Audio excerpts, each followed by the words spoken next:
요양원 사무실 문은 반쯤 열린 채로 고정돼 있었고 그날 오후 공기가 유난히 무거웠습니다. 저는 걸레를 들고 복도를 오가며 바닥에 남은 물기를 닦고 있었고 고무장갑 안 손이 자꾸 미끄러졌습니다. 사무실 안에서는 종이 넘기는 소리와 키보드 두드리는 소리가 섞여 벽을 타고 복도로 흘러나왔습니다. 보호자 성함 여기 다시 확인해 주세요. 그 말은 설명 없이 던져졌고 제 귀에 닿는 순간 걸레를 쥔 손이 멈칫했습니다. 저는 걸레를 물통에서 꺼내다 말고 손목을 세운 채 그대로 서 있었고 물방울이 바닥에 떨어졌습니다. 뚝뚝 떨어지는 소리가 이상하리만큼 크게 들려 복도 전체를 울리는 느낌이었습니다. 아무도 저를 부르지 않았는데도 등 뒤에서 누가 보고 있는 듯해 어깨가 저절로 굳었습니다. 사무실 책상 위에는 서류 더미가 한쪽으로 쌓여 있었고 파란 클립 하나가 눈에 띄었습니다. 저는 고개를 숙인 채 같은 타일을 몇 번이고 닦았고 걸레 자국이 겹쳐졌습니다. 이미 깨끗한 바닥인데도 손을 멈추면 안 될 것 같아 같은 동작을 반복했습니다. 이 보호자분은 아직 연락 안 되죠? 그 질문이 나오자 사무실 안이 잠깐 조용해졌고 공기가 한번 가라앉았습니다. 프린터가 돌아가다 멈추는 소리가 그 침묵을 끊었고 제 숨도 같이 끊긴 느낌이었습니다. 계속 부재 중이에요. 의자가 뒤로 밀리며 짧은 마찰음이 났고 책상 다리가 바닥을 긁었습니다. 저는 밀대를 세운 채 숨을 한번 고르고 고개를 더 깊이 숙였습니다. 유리 파티션에 제 모습이 비쳤고 등이 둥글게 말린 채 작아 보였습니다. 관계가 이렇게 되어 있네요. 그 말과 함께 종이 한 장이 책상 위를 미끄러지며 분명한 소리를 냈습니다. 저는 그 소리에 반응하듯 걸레 끝을 잠깐 멈췄고 손가락에 힘이 빠졌습니다. 사무실 안에서는 누군가 펜을 내려놓는 소리가 짧게 들렸습니다. 이거 맞는 건가요? 낮게 던진 질문이었지만 복도까지 흘러나왔고 제 귀에 정확히 박혔습니다. 저는 고개를 들지 않은 채 걸레를 다시 움직였고 손바닥에 땀이 찼습니다. 고무장갑 안쪽이 미끄러워 손잡이를 다시 움켜쥐었고 손목이 뻐근해졌습니다. 사무실 시계 초침 소리가 유난히 크게 들리기 시작했고 시간이 늘어진 느낌이었습니다. 누군가 서류를 다시 넘기며 종이를 정리하는 소리가 급하게 이어졌습니다. 일단 이건 다시 확인해야겠어요. 그 말에 다른 직원이 짧게 숨을 내쉬었고 의자가 다시 움직였습니다. 저는 바닥만 바라본 채 걸레를 밀었다 당기며 같은 줄을 또 닦았습니다. 바닥에 남은 물기가 형광등 불빛을 받아 희미하게 반짝였습니다. 그 반짝임이 눈에 들어오자 괜히 목이 말라 침을 한번 삼켰습니다. 사무실 안에서 서류가 쌓이는 소리와 작은 한숨이 섞였습니다. 청소 끝나면 잠깐만 들어오세요. 그 말은 제 쪽을 보며 나온 것이 아니었지만 분명히 제 몫이었습니다. 저는 대답 대신 고개를 끄덕였고 그 동작이 제대로 보였는지는 확신할 수 없었습니다. 복도 끝에서 환풍기 돌아가는 소리가 낮게 깔려 들렸습니다. 그 소리를 들으며 저는 다시 걸레를 적셨고 물통 가장자리가 부딪혔습니다. 철컥하는 소리가 나자 사무실 안에서도 잠깐 시선이 움직였습니다. 저는 그 시선을 느끼고 어깨를 더 웅크린 채 바닥만 보며 움직였습니다. 그날 그 사무실에서 아직 아무도 큰 소리를 내지 않았고 아무 일도 터지지 않았습니다. 하지만 보호자란이 적힌 그 종이 한 장이 이미 공기를 바꿔놓았다는 것만은 분명히 느껴졌습니다. 요양원에 처음 출근하던 날을 저는 아직도 또렷하게 기억합니다. 새벽 공기가 채 가시지 않은 시간에 버스에서 내려 정문을 바라봤고 건물 외벽이 유난히 높아 보였습니다. 청소용 가방을 어깨에 메고 출입문을 밀고 들어갈 때 자동문 소리가 크게 울렸습니다. 로비 바닥은 반짝였고 약 냄새와 소독약 냄새가 뒤섞여 코끝을 찔렀습니다. 청소하시는 분은 여기 대기실로 오세요. 직원은 명찰을 만지작거리며 제 얼굴을 잠깐 훑어봤고 이내 시선을 돌렸습니다. 저는 고개를 끄덕이며 가방을 내려놓았고 의자 끝에 조용히 앉았습니다. 그날 이후 제 하루는 늘 비슷한 순서로 흘러갔습니다. 아침에는 복도와 화장실을 닦고 점심 전에는 식당 바닥을 밀고 해지기 전에는 사무실을 정리했습니다. 청소 도구가 끄는 소리와 환풍기 돌아가는 소리가 하루 종일 귀를 채웠습니다. 어르신들 방 앞을 지날 때면 문 안쪽에서 텔레비전 소리와 기침 소리가 번갈아 나왔습니다. 거기 물기 조심해요. 직원들은 늘 그렇게 말했고 그 말 뒤에는 더 이어지는 말이 없었습니다. 보호자들이 방문하는 날이면 복도 공기가 조금 달라졌습니다. 구두 소리와 낮은 웃음소리가 청소 도중인 제 곁을 스쳤고 저는 벽 쪽으로 몸을 붙였습니다. 누군가는 제 앞에서 입소 계약 이야기를 했고 누군가는 비용을 따졌습니다. 저는 걸레를 쥔 채 대화 속 이름들을 들었지만 그 안에 제 이름은 없었습니다. 명찰을 단 직원들과 달리 저는 늘 유니폼만 입고 있었고 호칭도 없었습니다. 청소하시는 분, 그렇게 불리면 저는 고개를 들지 않은 채 네 하고 대답했습니다. 점심시간이 되면 식당 한쪽에서 밥을 먹었고 식판 부딪히는 소리가 났습니다. 직원들 테이블에서는 웃음소리가 이어졌지만 제 자리까지 오지는 않았습니다. 밥을 먹다 말고 다시 걸레를 잡을 때면 손끝에 힘이 빠지곤 했습니다. 집에 돌아가면 신발을 벗자마자 허리를 펴지 못했습니다. 거울 속 제 모습은 등이 굽어 있었고 머리카락에 물기가 남아 있었습니다. 그래도 다음 날 아침이면 알람 소리에 몸을 일으켰고 같은 버스를 탔습니다. 요양원이라는 공간은 늘 같은 얼굴들을 품고 있었지만 저를 기억하는 사람은 없었습니다. 그런 생활이 몇 달쯤 아무 일 없이 이어지던 중 사무실 쪽에서 이상한 공기가 느껴졌습니다. 서류를 대하는 손길이 전보다 조심스러워졌고 전화 통화가 잦아졌습니다. 저는 걸레를 밀며 그 소리들을 들었고 괜히 발걸음을 늦췄습니다. 아직은 이유를 몰랐지만 그때부터 요양원 안에서 저를 스치는 공기가 달라졌습니다.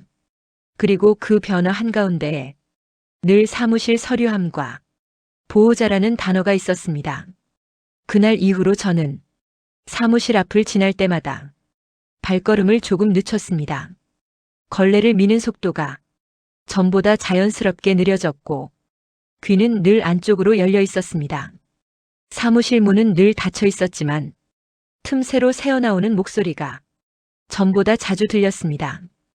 보호자 쪽에서 다시 연락이 왔어요. 그 말이 들리면 저는 걸레를 멈추지 않은 채 같은 자리를 한 번 더 닦았습니다.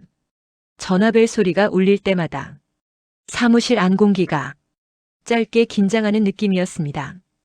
통화를 끝낸 직원은 수화기를 내려놓고 나서 잠깐 아무 말도 하지 않았습니다. 그 침묵이 이상해서 저는 물통을 정리하는 척하며 문 쪽을 힐끗 봤습니다. 서류함이 열렸다 닫히는 소리가 하루에도 몇 번씩 반복됐고 종이 마찰음이 귀에 남았습니다.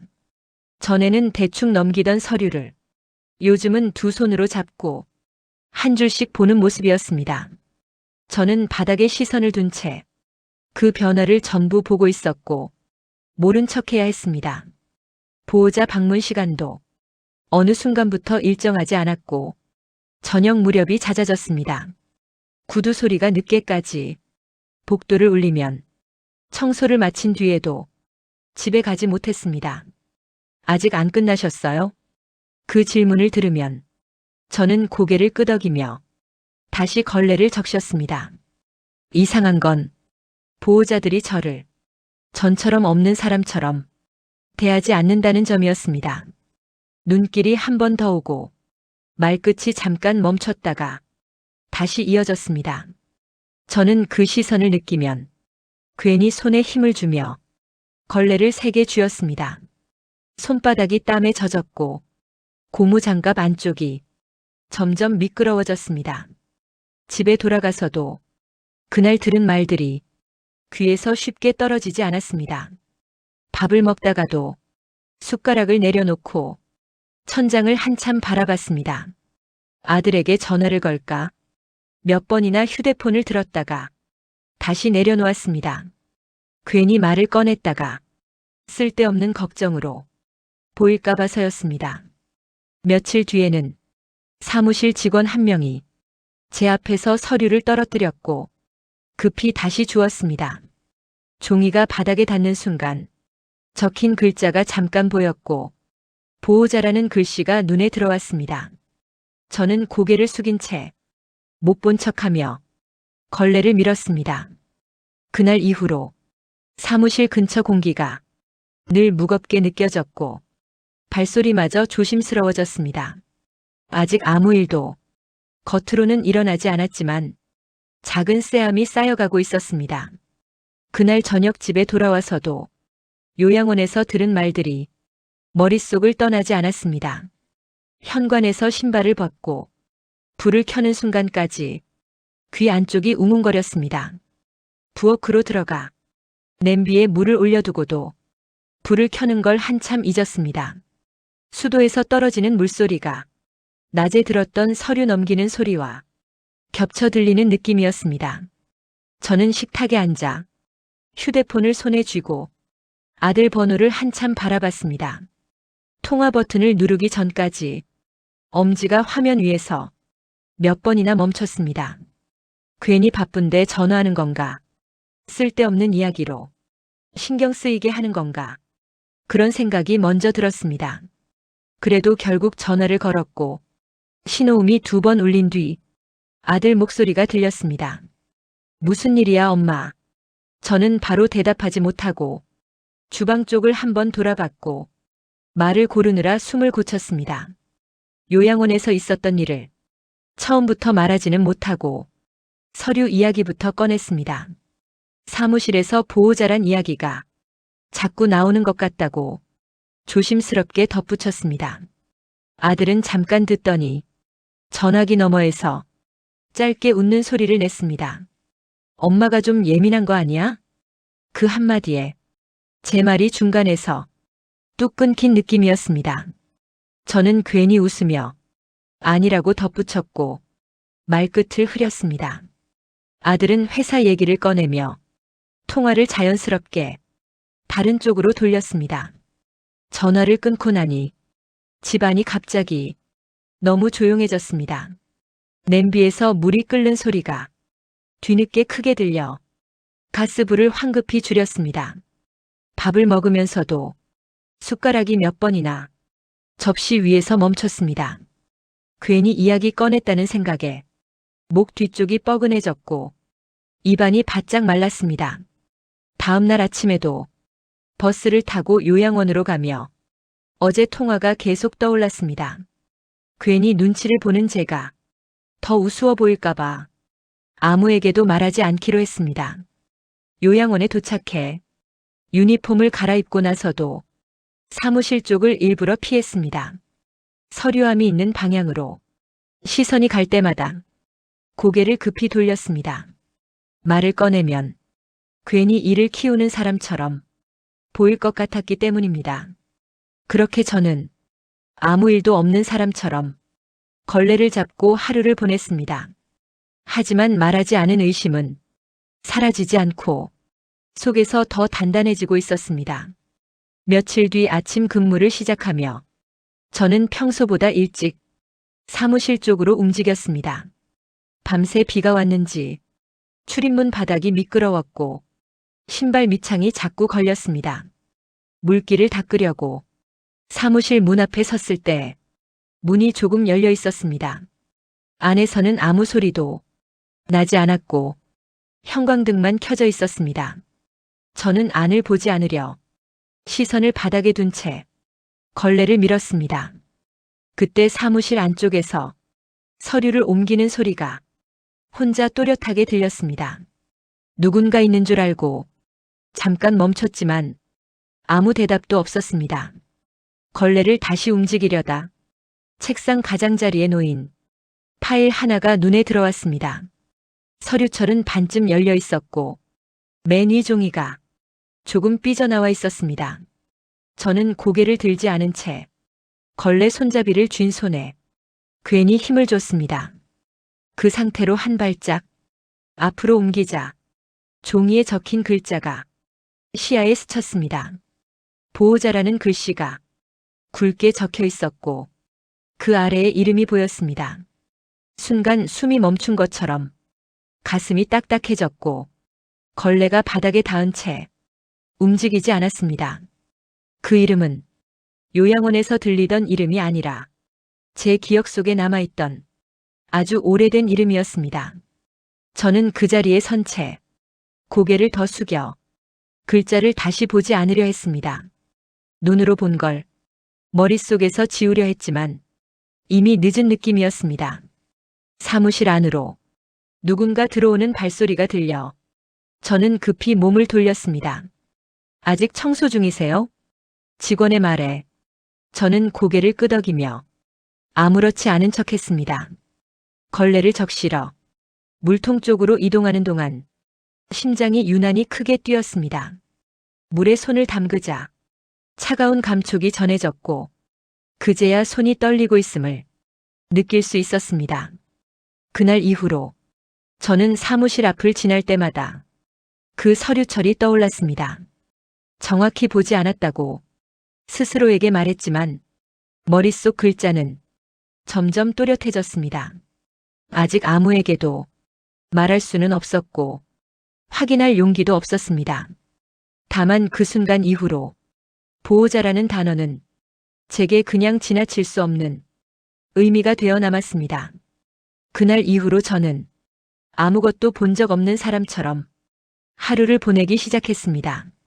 사무실 앞을 지날 때면 시선은 바닥에 붙이고 걸레만 일정하게 움직였습니다.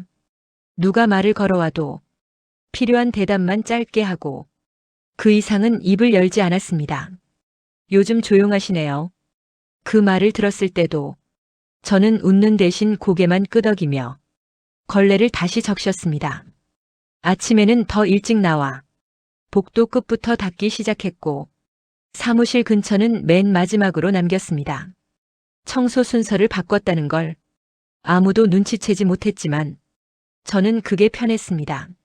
사무실 문이 열려 있어도 안쪽을 보지 않으려 고개를 일부러 틀었습니다. 서류 넘기는 소리가 나면 걸레를 쥔 손에 힘을 주고 마른 기침을 한 번 했습니다. 그 소리에 반응하지 않는 척 계속 움직이고 있으면 누군가 먼저 문을 닫았습니다. 점심시간에도 사무실 쪽 자리는 피했고 식당 구석에서 밥을 먹었습니다.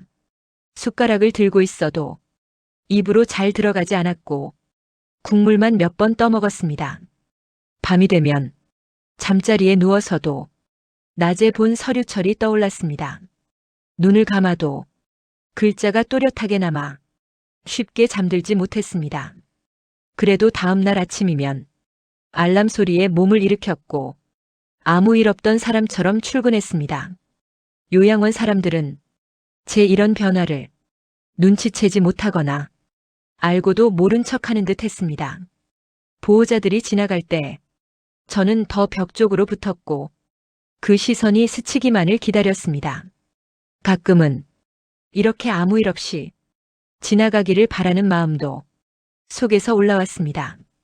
하지만 그런 바람은 사무실에서 들려오는 통화 소리에 쉽게 깨졌습니다. 서류는 이미 준비돼 있습니다. 그 말이 들리면 걸레가 잠깐 멈췄다가 다시 움직였습니다. 아무것도 모르는 척, 아무 말도 하지 않는 척, 저는 시간을 흘려보냈습니다. 그렇게 지내는 동안 확신은 더 또렷해졌고 모른 척하는 하루는 점점 버거워졌습니다. 그날은 보호자 면회가 유난히 몰린 날이었고 사무실 앞이 분주했습니다. 저는 복도 끝에서부터 청소를 시작하며 일부러 시간을 끌고 있었습니다. 구두 소리와 낮은 목소리가 겹쳐서 들릴 때마다 걸레를 적시는 횟수가 늘었습니다. 사무실 문이 열리며 직원 한 명이 서류를 들고 급하게 나오는 모습이 보였습니다. 이거 지금 확인돼야 해요. 그 말과 함께 서류철이 제 앞쪽 탁자에 잠깐 내려놓였습니다. 저는 고개를 숙인 채 걸레를 밀다가 그 탁자 앞에서 멈췄습니다. 아무도 저를 보지 않는다는 걸 확인한 뒤에야 손을 천천히 뻗었습니다. 서류철 위에 얹힌 종이는 입소 계약서였고 보호 자란이 바로 보였습니다. 손끝이 종이에 닿는 순간 숨이 얕아졌고 주변 소리가 멀어졌습니다. 그 칸에 적힌 이름과 그 옆에 관계 표시가 분명히 제 눈에 들어왔습니다. 저는 그 줄을 한 번 더 눈으로 따라가며 확인하듯 고개를 숙였습니다. 그 순간 뒤쪽에서 사람들이 웅성거리는 소리가 갑자기 커졌습니다. 이거 왜 이렇게 돼 있죠? 누군가의 목소리가 사무실 안을 울렸고 시선들이 한쪽으로 몰렸습니다. 저는 서류를 탁자 위에 그대로 두고 아무 일 없다는 듯 걸레를 다시 잡았습니다.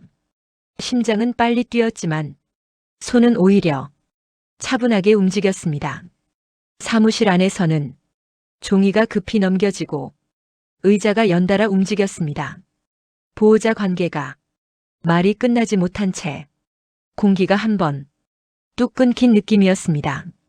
저는 그 소리를 들으며 바닥만 바라본 채 같은 자리를 다시 닦았습니다. 조금 뒤 사무실에서 제 이름이 처음으로 불렸습니다.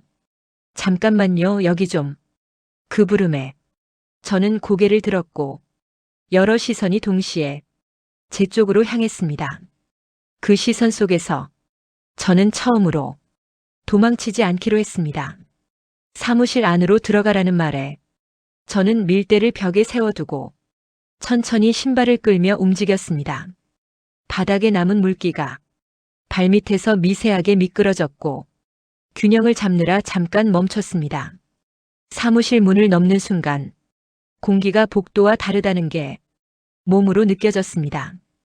여러 사람이 한꺼번에 숨을 쉬는 소리와 종이 냄새, 잉크 냄새가 섞여 코끝을 찔렀습니다. 직원들 사이에 보호자 몇 명이 서 있었고 모두 서류를 들고 있었습니다. 저는 문 옆에 서서 어디에 서야 할지 몰라 잠깐 시선을 바닥에 두었습니다. 여기 잠깐 앉으세요. 의자를 가리키는 손이 제 쪽으로 향했을 때 사무실 안이 잠깐 조용해졌습니다. 의자에 앉는 동안 플라스틱이 바닥에 닿는 소리가 괜히 크게 울렸습니다. 누군가 서류철을 열었고 여러 장의 종이가 한꺼번에 넘겨졌습니다. 보호자 관계 확인 중인데요. 그 말이 나오자 사람들의 시선이 서류에서 저로 이동했습니다. 저는 등을 곧게 펴려 했지만 허리가 먼저 굳어 움직임이 어색해졌습니다. 사무실 시계 초침 소리가 갑자기 또렷해졌고 한 칸씩 시간이 잘리는 느낌이었습니다. 서류 위에 적힌 글자를 누군가 손가락으로 짚으며 천천히 읽기 시작했습니다. 이름 하나, 관계 하나를 읽을 때마다 공기가 점점 더 무거워졌고 의자 다리가 삐걱거렸습니다. 이게 이렇게 되어 있네요. 말을 하던 직원의 목소리가 끝에서 살짝 갈라졌고 다음 말을 바로 잊지 못했습니다. 저는 그 틈에 손을 무릎 위에 올려놓고 손가락을 하나씩 눌렀습니다. 손끝이 차가워졌다가 다시 뜨거워지는 느낌이 번갈아 올라왔습니다. 보호자 중 한 사람이 의자를 밀며 일어났고 바닥에 마찰음이 났습니다. 이분이요? 그 질문이 제 얼굴을 향해 날아왔고 방 안의 시선이 한 번 더 모였습니다. 저는 고개를 들었다가 다시 숙이지 않고 그대로 시선을 유지했습니다. 그 순간 누군가 서류 아래에서 사진 한 장을 조심스럽게 꺼냈습니다. 빛이 바랜 가족 사진이었고 가운데 인물이 분명히 제 모습이었습니다. 사진이 책상 위에 놓이자 사무실 안에서 숨을 들이마시는 소리가 여러 방향에서 동시에 났습니다. 아무도 바로 말을 하지 않았고 종이와 사진만 테이블 위에 놓여 있었습니다. 그날 사무실에서는 누군가를 꾸짖는 소리도 누군가를 위로하는 말도 바로 나오지 않았습니다. 다만 보호자란이 적힌 극한 하나가 사람들 사이에 놓인 채 아무 말 없이 버티고 있었습니다. 그날 이후 요양원은 겉보기에는 아무 일도 없던 것처럼 다시 일상을 이어갔습니다. 아침 출근 시간은 그대로였고 로비의 자동문 소리도 어제와 다르지 않았습니다. 하지만 안으로 들어서자 공기가 어딘가 달라져 있다는 걸 몸이 먼저 느꼈습니다. 인사소리가 짧아졌고 눈이 마주치는 순간이 전보다 길어졌습니다. 저는 평소처럼 유니폼을 입고 청소 도구를 챙겼지만 손이 조금 느리게 움직였습니다. 사무실 앞을 지날 때 예전처럼 아무 말도 들리지 않았습니다. 전화 통화 소리는 줄었고 문은 자주 닫혀 있었습니다. 누군가 지나가다 저를 힐끗 보다가 시선을 거두는 모습도 보였습니다. 수고 많으세요. 그 말이 처음으로 제 쪽을 향해 나왔을 때 저는 잠깐 멈췄습니다. 대답을 해야 할지 그냥 지나가야 할지 순간 판단이 서지 않았습니다. 결국 고개를 끄덕이며 네라고 말했고 제 목소리가 낯설게 들렸습니다. 보호자 대기실에서는 예전처럼 웃음소리가 크게 들리지 않았습니다. 서류를 들고 오가던 직원들도 발걸음을 조금 낮추며 말을 아끼는 듯 했습니다. 점심시간 식당에서도 제자리는 그대로였지만 맞은편 의자가 비어 있었습니다. 누군가 앉으려다 잠깐 서 있다가 다른 자리로 이동하는 모습도 보였습니다. 저는 숟가락을 들고 천천히 밥을 먹었고 씹는 소리에 더 집중했습니다. 밥을 다 먹고 나서도 자리에서 바로 일어나지 않고 잠깐 숨을 골랐습니다. 이제는 없는 사람처럼 취급받지 않는 대신 말 걸기 어려운 사람이 된 느낌이었습니다. 그날 오후 사무실에서는 외부 전화가 몇 번 왔고 직원들이 낮은 목소리로 응대했습니다. 법무팀이라는 단어가 복도 끝에서 한 번 들렸고 곧바로 문이 닫혔습니다. 저는 그 단어를 걸레를 짜는 물소리에 묻어버리듯 흘려보냈습니다. 하루가 끝나갈 즈음 관리자가 제게 다가와 근무표를 다시 건넸습니다. 당분간은 이 구역만 맡아주세요. 이전과 달리 설명은 없었고 목소리도 낮아져 있었습니다. 저는 종이를 받아들고 접힌 모서리를 손끝으로 만지며 고개를 끄덕였습니다. 집으로 돌아오는 길에는 버스 창에 비친 제 얼굴이 전보다 또렷해 보였습니다. 아직 아무것도 완전히 끝난 건 아니었지만 사람들의 태도만큼은 분명히 달라져 있었습니다. 그 변화가 통쾌하다고 느껴지기보다는 조용히 무게로 남았습니다. 그날 밤 집에 돌아오자 현관불이 켜진 채 조용히 저를 맞이했습니다. 신발을 벗고 들어와도 집 안에서는 아무 소리도 나지 않았습니다. 외투를 벗어 의자에 걸고 천천히 부엌으로 가서 물을 한 컵 따랐습니다. 컵을 쥔 손이 낮보다 더 무겁게 느껴졌고 물은 금방 식어 있었습니다. 거실 한가운데 앉아 텔레비전을 켜봤지만 화면 소리가 귀에 들어오지 않았습니다. 저는 리모컨을 내려두고 방 안쪽으로 걸어가 서랍을 하나 열었습니다. 맨 아래에 넣어두었던 얇은 봉투가 손에 잡혔고 종이 끝이 조금 닳아 있었습니다. 봉투를 꺼내는 동안 손끝이 느려졌고 숨도 같이 느려졌습니다. 안에서 나온 건 오래된 가족사진 한 장이었고 모서리가 둥글게 말려 있었습니다.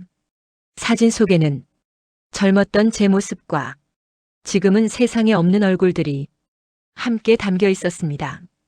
그 사진을 바라보자 요양원 사무실에서 테이블 위에 놓였던 순간이 겹쳐 떠올랐습니다. 그때 들렸던 숨소리와 서류 넘기는 소리까지 하나씩 다시 살아났습니다. 저는 사진을 무릎 위에 놓고 손바닥으로 천천히 눌렀고 종이의 감촉을 느꼈습니다. 이 사진이 저를 보호자란으로 끌어올렸다는 사실이 이제야 실감났습니다. 그동안 아무 말 없이 바닥만 닦으며 지냈던 시간들이 한 장면씩 지나갔습니다. 무시받던 순간도, 고개를 숙이던 날들도 모두 사진 속에 묻힌 듯 했습니다. 통쾌함이 없지는 않았지만 그보다 먼저 찾아온 건 이상한 허전함이었습니다. 누군가를 이긴 느낌보다는 제자리가 제대로 돌아온 느낌에 가까웠습니다. 사진을 다시 봉투에 넣고 서랍을 닫는 순간 집안이 조금 더 넓어 보였습니다. 불을 끄고 침대에 누웠을 때 천장이 평소와 달리 낮아 보이지 않았습니다. 눈을 감자 요양원 복도 소리 대신 집안의 적막이 귀를 채웠습니다. 그 적막 속에서 저는 처음으로 스스로에게 고개를 숙이지 않았습니다. 오래 살다 보면 사람은 작아지는 게 아니라 제자리를 잊고 사는 거라는 걸 이제야 알 것 같았습니다. 그리고 그날 이후로 저는 더 이상 누군가의 보호자란에 숨지 않게 되었습니다.